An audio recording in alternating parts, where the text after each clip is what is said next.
Hello dear subscribers, today I will tell you how you can fix this problem. So here you can see try again later.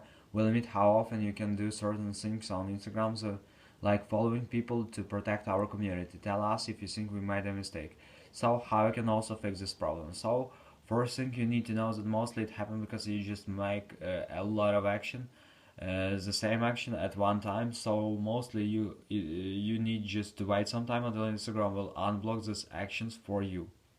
But mostly you can try to uh, change your network connection. So just go to the settings, and if you receive this error when you use your Wi-Fi, so just turn off Wi-Fi and turn on again your mobile data. And if you receive it on mobile data, just turn off mobile data and turn on Wi-Fi. Also, if you have another Wi-Fi, just try to connect to another Wi-Fi. So just change your network. So thanks for watching, have a nice day, subscribe to my channel, click like, and goodbye.